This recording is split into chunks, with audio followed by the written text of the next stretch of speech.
everyone. If you're watching this video, then you are part of the TTOR Army, an army that is building itself up one subscriber at a time. And as you can see from the title and thumbnail of the video, today we're going to be having some fun with current events and politics. But before we do that, I just want you to know that coming up on Thursday at 8 p.m. Pacific Standard Time, 10 p.m. Central, 11 p.m. Eastern Time, I will be hosting a new God TV radio podcast. You are welcome to be part of the show. You just have to bring a microphone, and you can use either a webcam or an avatar for yourself. And if you have one of those two things, you can be part of the show. So that's coming up on Thursday at 8 p.m. Pacific Standard Time, God TV Radio Podcast, and anyone who wants to be on the show can, because it's an open forum. Even if we have a topic that we center on, it is an open forum. As you can see from the title and thumbnail of today's video, today we're going to be talking about Bill Mitchell, the conservative grifter who did not like Donald Trump winning the GOP nomination for president in the state of Iowa. And after that happened, well, Bill Mitchell, as you're going to see in today's video, went full-blown Trump derangement syndrome, displaying all of the classic symptoms, and even went so far as to use religious imagery and analogies to try and describe Donald Trump and how Trump allegedly has no chance of winning the 2024 presidential election. Gee, it's not like we heard that all day back in the 2016 election, but I digress. Let's actually get into some of the Trump derangement syndrome that Bill Mitchell recently displayed. You can see here on screen this archived post of Bill Mitchell's, and I archived all his posts that we'll be responding to because I'm pretty convinced that he's going to delete them all once he calms down. But this is what he said immediately after Trump won Iowa, as far as the GOP primaries go. LOL, Trump won half the vote during an incredibly low turnout election when the media saved him with a very early call. I'm not impressed. Rural boomers voted for him. He got killed in the suburbs. He got killed with voters under 30. He loves the uneducated, and they voted for him in Iowa. Ooh. Lots of problems with that post, but I actually responded to the post directly by saying, 2016 called, Hillary Clinton says that she wants your variation of her deplorables line back. And that's exactly what Bill Mitchell did here. He did the same thing that Hillary Clinton did during the 2016 election, basically saying that the only people who vote for Donald Trump are stupid and uneducated people, implying that if you're smart at all, and if you have any kind of educational background, you will never vote for Donald Trump. Of course, that's a complete and utter lie. Lots of people in the 2016 and 2020 elections who have college degrees and all manner of education voted for Donald Trump. Plus, if you look hard enough at the ballots for Democrats in the 2016 and 2020 elections, you'll see that there's a lot of uneducated, low IQ, low information voters who voted Democrat, or who voted Biden, or who voted Hillary Clinton. So this idea that only people who are uneducated vote for Trump, no, uneducated people vote for Democrats. As a matter of fact, they're more likely to vote for Democrats because they lack the critical thinking skills to realize that they're being conned by the DNC and the Democrat Party. Bill Mitchell then said this in response to Donald Trump winning Iowa by roughly 30 percentage points over the second place finisher. Trump did not win Iowa by 30 points. He won Iowa by 2 points, and not even that since the result was manipulated in an early call. 49% of Iowa Republicans that voted rejected Trump. 97% of Iowa Republicans didn't even bother the vote. Lord knows what they think of him. So we see here that Bill Mitchell says, well, if you combine everyone else, they got 49% and Trump got 51%. So really, Trump only won by 2%. So what you're saying is Donald Trump against the world, Donald Trump wins. That's not exactly the own that you think it is, Bill Mitchell. And as for his claim that the early call for Donald Trump in Iowa resulted in the election being manipulated in Trump's favor, well, that doesn't quite work either. In response to that claim, Tim Pool said, "It's absurd to claim the media calling the race for Trump early was interference against DeSantis. It was, in fact, interference against Trump. Telling Trump voters before even voting that he had already won, that would entice them to leave and not vote." And it wasn't even Bill Mitchell that Tim Pool said this in response to. Tim Pool said this in response to Ron DeSantis himself, who made similar claims, as you can see in the little video clip below. But yes, Bill Mitchell is absolutely insane if he thinks calling the race early for Trump in Iowa was somehow interfering in that election and preventing DeSantis from winning. As Tim Pool rightly points out, it probably caused a lot of people to not even vote for Trump. Trump could have had even more votes that day. Which, if you go and watch Donald Trump's most recent rally on his Rumble channel, you'll see that Donald Trump said he was expecting like 35,000 votes or something like that instead of the 50-something thousand votes that he got. So Trump did much better in Iowa than people were predicting. Up next, this is where Bill Mitchell starts to get really weird and ignorant. He says, "God has rejected Trump like King Nebuchadnezzar. I will not mock God by voting for Trump." Now, this is where Bill Mitchell's ignorance of the Bible is really telling, because while it is true that King Nebuchadnezzar was rejected by God, if you look at the context in which it happened, King Nebuchadnezzar actually redeemed himself and God restored him after rejecting him. But you don't have to take my word for it.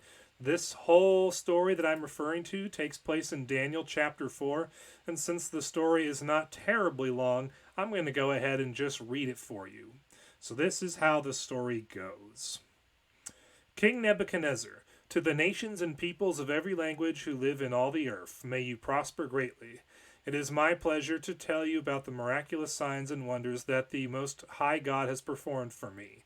How great are his signs, how mighty his wonders. His kingdom is an eternal kingdom. His dominion endures from generation to generation. I, Nebuchadnezzar, was at home in my palace, contented and prosperous. I had a dream that made me afraid. As I was lying in bed, the images and visions that passed through my mind terrified me. So I commanded all the wise men of Babylon to be brought before me to interpret the dream for me. When the magicians, enchanters, astrologers, and diviners came, I told them the dream, but they could not interpret it for me. Finally, Daniel came into my presence, and I told him the dream. He is called Belshazzar, after the name of my God, and the spirit of the holy gods is in him. I said, "Belshazzar, chief of the magicians, I know that the spirit of the holy gods is in you, and no mystery is too difficult for you. Here is my dream. Interpret it for me. These are the visions I saw while lying in bed. I looked, and there before me stood a tree in the middle of the land. Its height was enormous. The tree grew large and strong, and its top touched the sky. It was visible to the ends of the earth. Its leaves were beautiful, its fruit abundant, and on it was food for all. Under it the wild animals found shelter, and the birds lived in its branches. From it every creature was fed. In the visions I saw while lying in bed, I looked, and there before me was a Holy One, a messenger coming down from heaven. He called in a loud voice, 'Cut down the tree and trim off its branches, strip off its leaves and scatter its fruit. Let the animals flee from under it and the birds from its branches, but let the stump and its roots, bound with iron and bronze, remain in the ground, in the grass of the field. Let him be drenched with the dew of heaven, and let him live with the animals among the plants of the earth. Let his mind be changed from that of a man, and let him be given the mind of an animal till 7 times pass by for him.' The decision is announced by messengers. The holy ones declare the verdict so that the living may know that the Most High is sovereign over all kingdoms on earth and gives them to anyone he wishes and sets them over them the lowliest of people. This is the dream that I, King Nebuchadnezzar, had. Now, Belshazzar, tell me what it means, for none of the wise men in my kingdom can interpret it for me, but you can because the spirit of the holy gods is in you."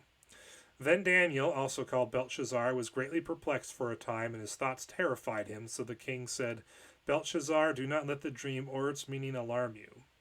Belshazzar answered, "My lord, if only the dream applied to your enemies and its meaning to your adversaries. The tree you saw, which grew large and strong, with its top touching the sky, visible to the whole earth, and with beautiful leaves and abundant fruit, providing food for all, giving shelter to the wild animals, and having nesting places in its branches for the birds. Your Majesty, you are that tree. You have become great and strong. Your greatness has grown until it reaches the sky, and your dominion extends to distant parts of the earth.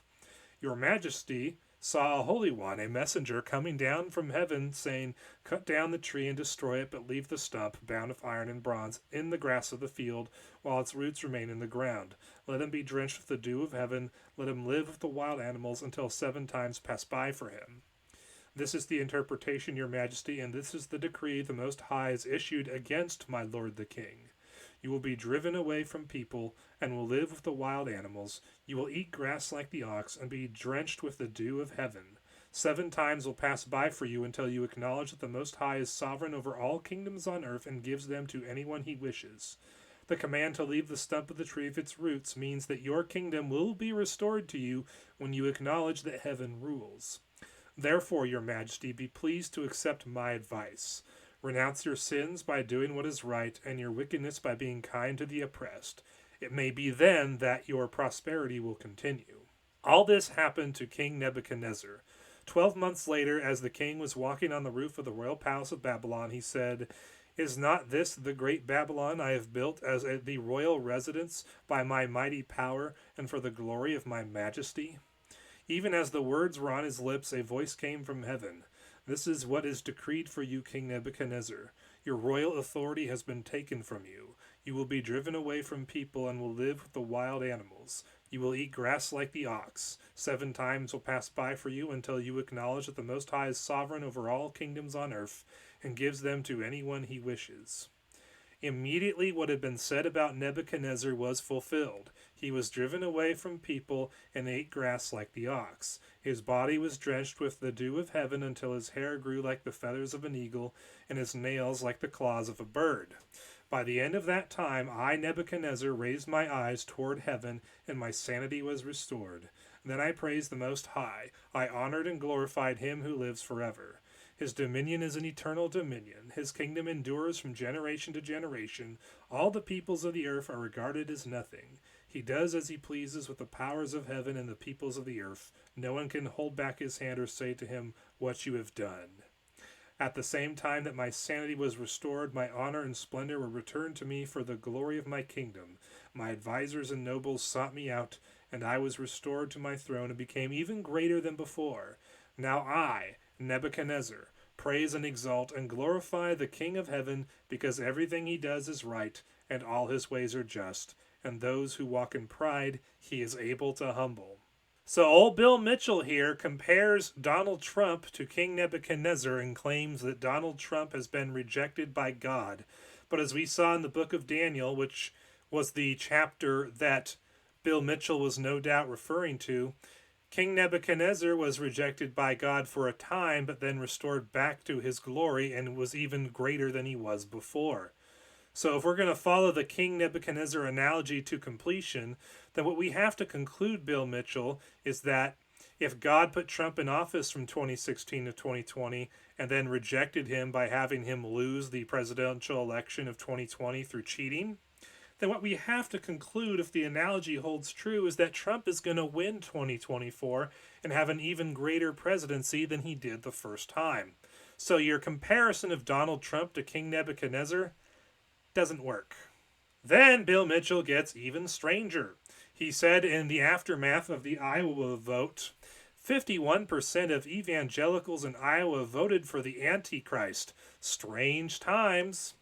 Now, what's strange, Bill, is that you compare Donald Trump to the Antichrist, and there's no indication that the Antichrist is going to be a well-known person like Donald Trump, especially after you compared him to King Nebuchadnezzar. He can't be both comparable to King Nebuchadnezzar and the Antichrist. See, the globalists hate Donald Trump too much to let him ever be in a position of authority, especially when they get their prison planet beast system in place. They would never let someone like Trump take that throne. So comparing Trump to the Antichrist just doesn't work. Plus, people have been comparing the last several presidents that we've had in the United States of America to the Antichrist this whole time. People are calling George Bush Jr. the Antichrist. They're calling Obama the Antichrist. They called Trump the Antichrist in 2016, which obviously wasn't true because the Antichrist couldn't be voted out in 2020. When Bill Mitchell was not busy trivializing the Iowa victory that Trump had, and when he wasn't busy making all these weird and strange religious analogies to describe Donald Trump, Bill Mitchell went down the path of authoritarian censorship. Bill Mitchell, just a couple of days ago, said, "The Piers Morgan show invited me to come on. I said, who else is on the panel? They said, Laura Loomer. I said, I won't go on with that liar. They said, give us 15 minutes. They canceled Loomer and had me on. Loomer got mitched." Basically, he was trying to do the whole she got Loomered thing right back at Laura Loomer. But that's not exactly what happened. You see, when Laura Loomer loomers someone, she's merely exposing them for their misdeeds. And depending upon who they are, sometimes they get fired by their employer, or sometimes they just run interference and obfuscate what Laura Loomer exposed them for. She doesn't actively call for people to be canceled like you just did. As I pointed out to Bill Mitchell in response to his little victory, his little flex, you literally just engaged in cancel culture tactics. Do you really think this makes you look good and makes you look like a censorious authoritarian? Of course, this isn't exactly news for Bill Mitchell. You see, back in his days on Gab, Bill Mitchell was just as deranged, and he was actively calling for people to be censored and blocking anyone who called him out on his calls for censorship. And so eventually he just left Gab in a huff and puff, and he's been looking for other places to grift. And for a while he made Getter his primary platform.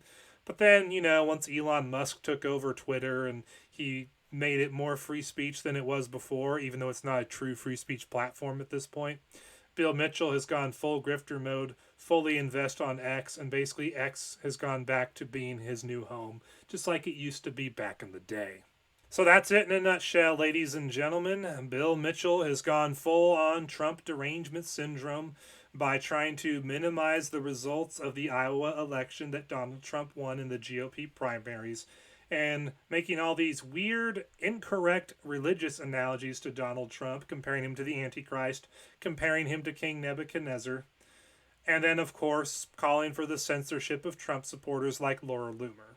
This isn't the first time that Bill Mitchell has engaged in such tactics, and this will definitely not be the last time, especially if Donald Trump goes on to win the 2024 presidential election. Bill's going to either make up all kinds of excuses why that happened and stay with the Trump derangement syndrome, or he's going to go full grifter and suddenly pretend to be a Trump supporter for the next 4 years. We'll see what happens. We'll see what happens.